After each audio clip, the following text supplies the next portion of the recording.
La parole est à Monsieur Gauthier Caron-Thibault pour le groupe Paris en commun pour 2 minutes. Madame la maire, mes chers collègues, après la mort de Daniel Defer le mois dernier, c'est toute une époque qui s'éloigne un peu de nous. Celle qui a vu se construire des luttes indispensables qui ont façonné nos libertés d'aujourd'hui. Il a été un immense acteur de la vie intellectuelle française, mais aussi des multiples révolutions qui ont rendu notre société plus libre et plus juste. Celle des prisons, tout d'abord.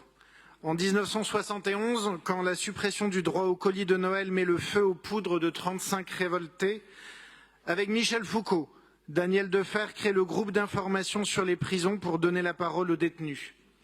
Le potentiel révolutionnel de l'information pour mobiliser et sensibiliser était déjà pleinement réalisé avec la diffusion clandestine de questionnaires dans les prisons. Celle de la santé publique ensuite, l'apparition du sida, le silence du monde médical sur le virus du VIH et ses effets, et même son silence envers les personnes vivant avec dans les années 1980, empêchait toute prévention, ce qui n'était pas aidé par une vision politique d'ensemble réduite à la sécurité sociale et aux seuls soins. Se détacher de considération d'une prétendue morale pour penser la diffusion du préservatif ou des seringues, il a fallu convaincre et passer outre les frilosités des différents acteurs. Ce n'est qu'à partir du gouvernement Rocard, sur des prémices posées par Michel Barzac, que les agences de prévention et de recherche ont permis de sortir de la navigation à vue. Et parce que la stigmatisation des gays était un obstacle majeur à tout discours de prévention, Daniel Defer a aussi été l'artisan de la révolution qu'a représenté le mouvement associatif depuis nommé LGBTQI+, en posant dès la création de l'association AIDS ce principe de lutte conjointe contre la maladie et contre les discriminations qui la favorisent. Merci de respecter un peu le silence, s'il vous plaît.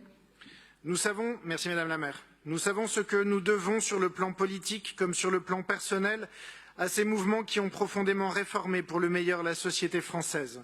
C'est par son action déterminée et celle des mouvements auxquels il a participé que la période des années 70-80 qu'il incarne nous semble aujourd'hui si lointaine dans les manières de vivre et de faire. Ces combats étaient indissociables de ceux de Michel Foucault, dont il était également indissociable comme compagnon jusque dans les derniers moments. Mais il ne saurait en aucun cas être réduit à ce seul statut, et c'est bien pour son action déterminée et infatigable que nous souhaitons lui rendre hommage. Nous souhaitons qu'un hommage puisse lui être rendu par la position d'une plaque ou la dénomination d'un lieu où il a vécu, milité ou travaillé. Ce serait dans la pierre la trace d'une époque et la trace des révolutions qui ont permis d'en dépasser les limites. Je vous remercie. Merci beaucoup.